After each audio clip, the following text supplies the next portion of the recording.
You did actually say to me, yeah, before this, I'm so glad you're answering this question because I think everyone wants to know what exactly is immersive.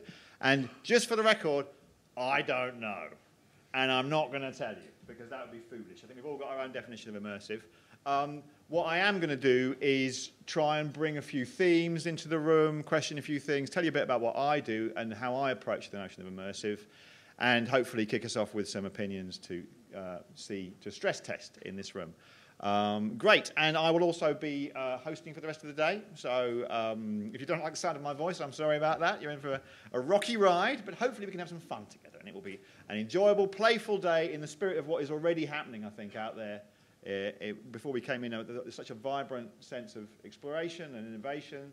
I think some really exciting things are going to happen today. So, what is immersive? I don't know, but I went to the dictionary for some definitions. I thought it was a good place to start.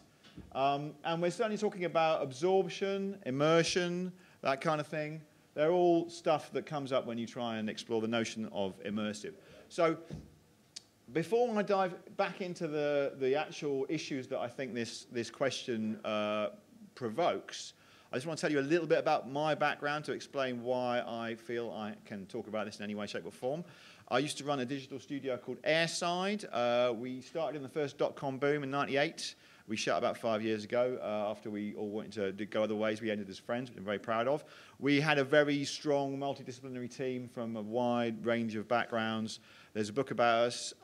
We had a great, strong studio culture, and that's where I think innovation happens, in that kind of collaborative, multidisciplinary space.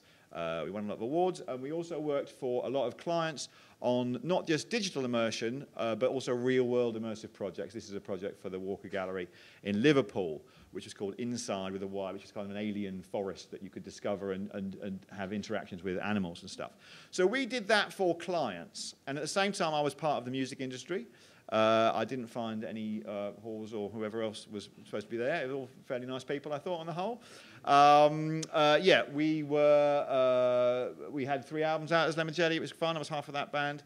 We were known for kind of innovative packaging, but more relevantly, we had very immersive gigs. This is us playing at Somerset House with the walls of the building projected onto. And we used to have things like we would do, I think we're talking about analog immersiveness here, analog interactions. We had one gig where the tickets were T-shirts. So you had to wear a T-shirt to get into the gig. So what happened was everyone got their T-shirt mailed to them, and they put it on, went to the gig, and felt a bit stupid. And then as they got closer, they started seeing other people wearing the same T-shirt, and they would immediately know they were going to the same gig. And they go, "Oh, you're going to that gig." And then they were all in the gig, and there was this huge repeating pattern on the T-shirt, because everyone was wearing the T-shirt because they had to. And then we turned on the UV light, and they had a secret design underneath that. Whoa, you're part of the 3D scape. Whoa, what's this thing? And then, of course, 3 years later, they're on a beach in Cornwall, and they see someone wearing that T-shirt. Oh, you're at the gig! So there's lots of different ways to do immersion. It doesn't have to necessarily be all bells and whistles. So after that stage of my career, I then went into education. I'm a half-time professor at UAL, where I run collaborative digital workshops where I try and put some of the things that I've discovered in the creative industries in my time being a practitioner and take them in the classroom. We're having a lot of success with blended learning environments with students both online and offline. That's me delivering a lecture to a bunch of students in Manchester. Thank you, Malcolm.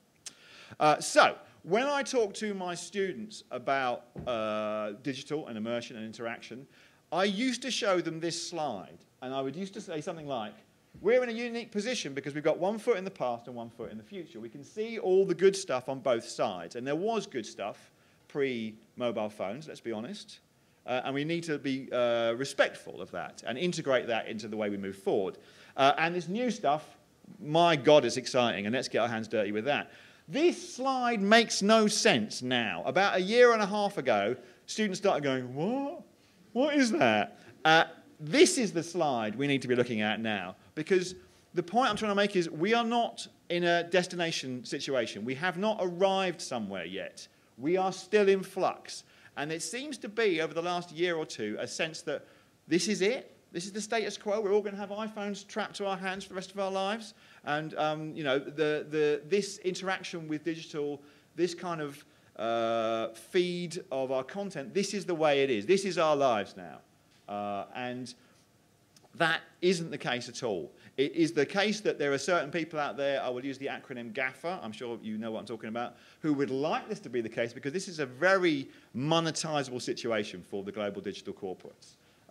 But I say this is not the end of the route. Isn't it bizarre? Martin was making the point when I spoke to him about this, and this talk encompasses many opinions and conversations with many of the people who put this together. So if you like it, it's not all my ideas, and if you don't like it, then it's my fault. We choose these tiny screens. We choose them over cinema screens. A cinema screen is a very immersive, sitting in a cinema is a very immersive experience. Very powerful, very overwhelming. And yet, we would almost rather, who hasn't sat in a cinema and watched someone take out their phone and look at a text in the middle of a film? This tiny little phone that just somehow draws us in. And that's because of the power of the interaction in there. But I say there's a room for it to go. There's a place for it to go beyond those tiny device screens. If you look at the world of analog immersion, analog immersive interactions can be very profound, and they can be both solo and personal, or they could be communal. If you want to go and immerse yourself in some kind of profound experience, you can do that in a number of ways. You can read a book. That's pretty damn immersive. Your brain will go anywhere it wants to in the universe. You can walk in nature and realize we're just tiny little specks of strange evolution. How do we get there? You can meditate and all that sort of stuff. But you can also have very profound analog immersions in more communal ways, in a dinner party or a concert, say, if it's a good one, or a football match. Those are, again, very kind of, you lose yourself in a very profound way, I think, and they're very important, emotional, engaging experiences. And in my opinion, the best art will do that to you, which I will get to in a moment. So currently, in our laptop, tablet, phone, smartphone state, what are the equivalents in a digital space? Well, we all surf the web and we all do our email. That's primarily a solo experience, and I don't think Facebook is that much more communal, if I'm being honest. So we go up the axis and it gets a little bit more interesting. My son spent a lot of time hanging out with his mates on World of Warcraft, and yes, enjoyed it, I think, and had a very profound experience, but still, in a screen-based space. And of course, you can speak to people on Skype. But where are the truly profound communal activities that can immerse us together? Because I would argue that our current screen-based relationship with the digital is primarily a solitary one. It's primarily a lonely experience. Although it pretends not to be, it is in some ways very isolating. And as a result of this, I would then argue, next point in my argument, that there is this deep hunger out there, perhaps unnamed, perhaps subconscious, but there is an enormous appetite for creative content that has real depth, real emotional depth, really engages you and interacts with you and immerses you. And my case studies, my examples, my witnesses for this particular argument are, first of all, Netflix. There's a great book called The Attention Merchants, written by a guy called Tim Wu, who also wrote a book called The Master Switch, both great books. And he makes the point in that book that Netflix bet the company on immersion. Pre-Netflix, yeah, we're all in post-Netflix now, and hindsight is easy.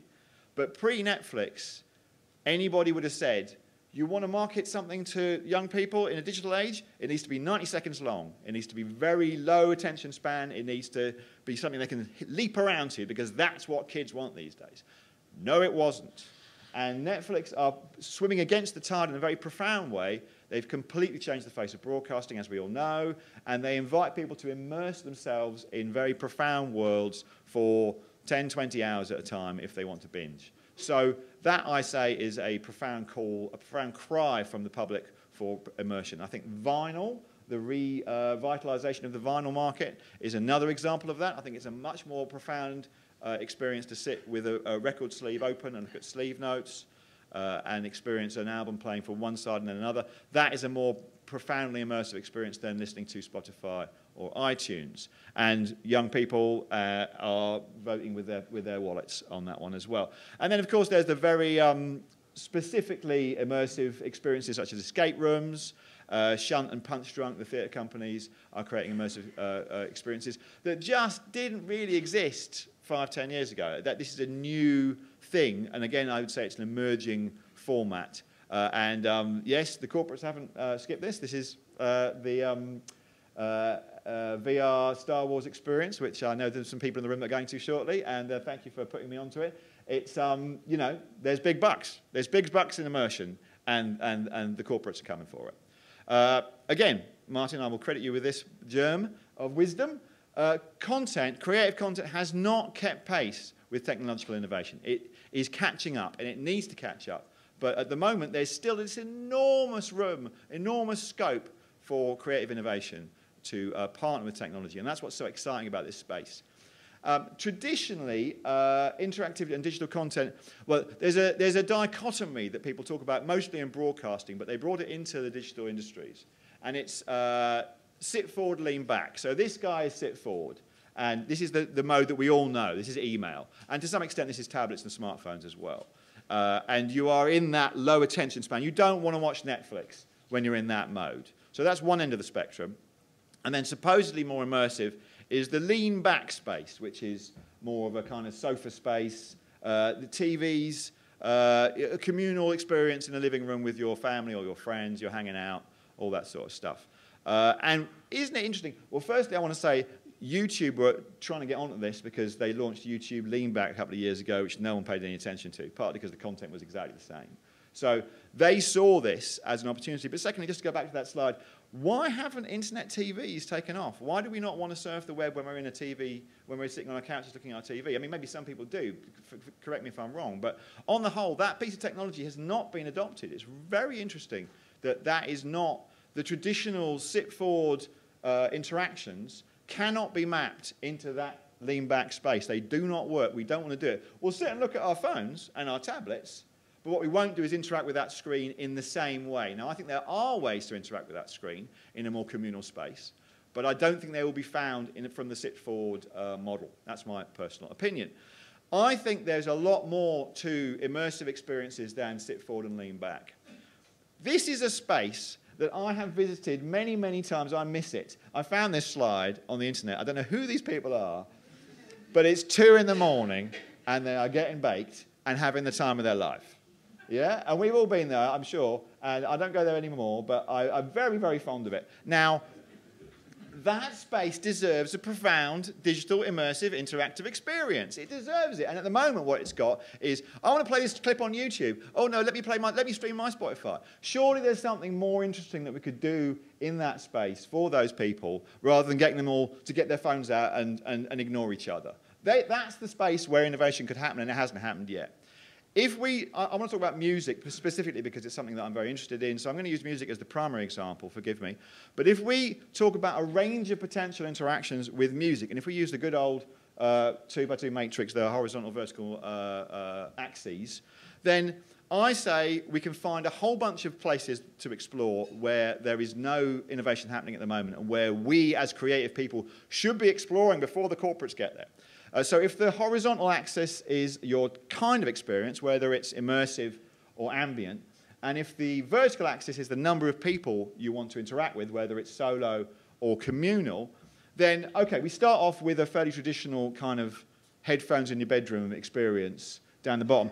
Dazed and Confused, anyone remember that film? What a great film. The scene right at the end where the hero just gets bollocked by his mum and then he sits down in his bed with his headphones on, that is that experience. And again, I'm sure we've all been there. And then if you're on a train, it's slightly less immersive, it's slightly more ambient because you've got stuff happening and you've got to navigate ticket barriers, but still a very immersive experience. And then if you're on hold with someone horrible like BT, then that's a very, you don't want to listen to it. You have to listen to it, but you don't want to. So that's the ultimate ambient experience. But look what happens when we go up the axis. We get the workplace. If you're jamming in a studio, again, a creative studio, very common experience. Put the music on, put the new Stranger Things soundtrack on, and we'll all do our work. That's a more ambient situation. Again, what could happen in that space? Classic dinner party. Again, people choose music, and you create music, especially you curate music and create music, especially for these environments, but not at the moment immersive interactions. What I was just talking about, all back to mine. Again, that's a very different space. It is, I would say, more immersive in many ways than a dinner party. Going on to club experience, which of course is, again, one thing, I ran a lot of clubs in my time, and one thing that is crucial in a club is you let people opt out of your experience. If you force the music on them, there's a pushback. You need to have a space where they can run off and have adventures and get off with each other, basically. And if you don't give them that, then they won't come to your club. Whereas a gig, if it's a good one, everybody is focused on the performance. And that is the core of the experience. We're all here together. It's a classic kind of festival feeling. Yeah, I'm here, and Beyonce's on the main stage, and everybody's just focused on that. It's very immersive.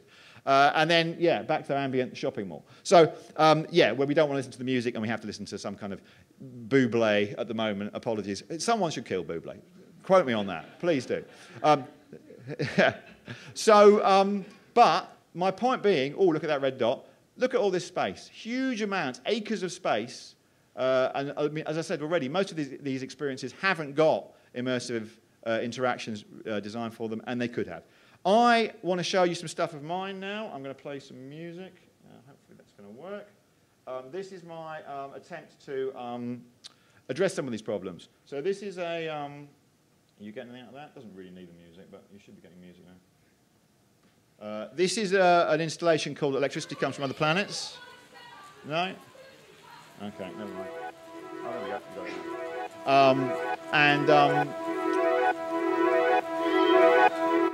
It's just background music. But anyway, so the point of this installation is that this is a gallery in Paris called La Gaieté Lyrique. And it's a digital art space, only shows digital arts. The French, digression, they love culture. Digital happens. They fund not one but two enormous Tate-sized buildings to curate digital art. How many of those buildings do we have in the UK? I'll leave the question to you. So it's 8 sculptures, each representing an instrument, and people have to tread on those pads that you see on the floor to engage with the instruments. And as you get closer to the sculpture, you get a more banging version of whatever that instrument is, whether it's the drums or the bass and so on. So people are, I'm just going to pull that back a second. People are, yeah, there you go.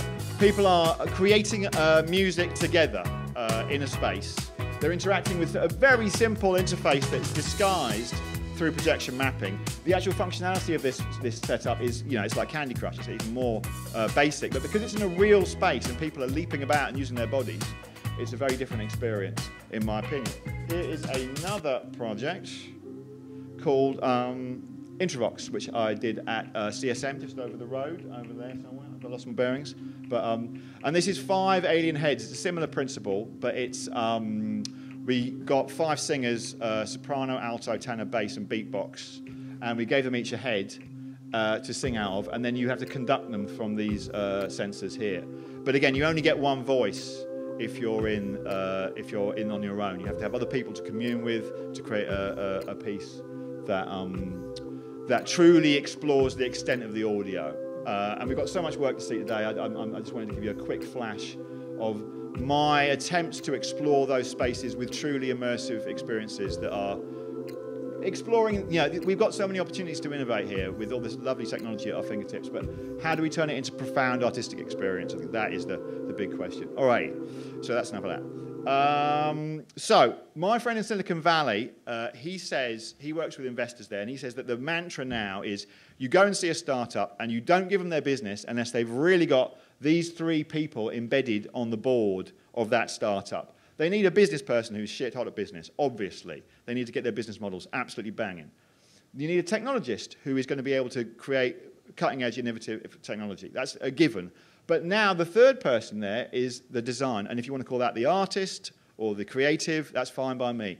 But post-internet, where we leave a website if its information, if its interaction design is bad, post-Apple, where really good design wins awards, and post-gov.uk, design is a crucial element. Creativity is a crucial element at the core of business value. And that wasn't the case before. We weren't at the table before. So this is a big deal. And if you want to remember this in a different way, you can call it, I've heard it called a hustler, a hacker, and a hipster. So, and I don't want to be a hipster, but it's a good way to remember it. Maybe, yeah, anyway, not going to dissing hipsters. They're all lovely, lovely moustaches. Again, another pearl from Martin. The rush to monetize technological innovation is not a friend to creativity. And there's an awful lot of people running around at the moment going, I have this piece of tech, and that's all I need. No, you don't. You need a genuine reason, a genuine creative reason to take that tech to an audience, because otherwise you won't get anywhere. And I argue that it's our job to make sure, as the creative community, that we can create a digital future that doesn't necessarily focus on monetization as much as it currently is. And I'm troubled, because 10 years ago, this was the Wild West, and it ain't no more. I would argue the best innovation always begins from a creative perspective, a creative goal, a brief. Famously, back to album sleeves, the guy who invented the album sleeve was a guy called Alex Steinweiss. He was an illustrator. He went to his boss who was selling, record sleeves are called record sleeves because that's what they were. They were just sleeves. It was a sleeve, blank sleeve. And he drew on it, made a beautiful illustration. He said, look, that's going to sell better than your blank sleeve. And his boss went, no, you're wrong. He went, let me try. Thus, the album sleeve was born. And the same thing needs to happen with tech. I just want to do a very quick plug for Playable City, who I just think are doing this in an urban way brilliantly. They're come out of Watershed, Bristol, and they commission, I mean, obviously AHRC are all over this as well. That's why we're here, to make this happen, but I just thought I wanted to flag that up because they do this in an urban environment, and I'm out of time. But Martin, again, made the point that our cities need this. Embedded in the architecture. The same conversation, where is the creativity going into? Politicians are talking about it, architects are talking about it, sociologists and town planners are talking about it, but we need the same creativity for future cities. I would say true immersive experiences don't have a specific technology. I guess the last couple of points I want to make are, I'm a big fan of VR, the good stuff. I've seen a lot of bad stuff as well, but there's amazing stuff. But I also remember CD-ROMs. So tech agnostic, you know, it's about the goal. And I would say for true immersion, we need to go beyond the screen, and that's an enormous opportunity. So there you go. I did not answer the question, what is immersive? But I am sorry that you're going to have to deal with it. That's all from me until I come back later to take a Q&A at the end of the day. If you have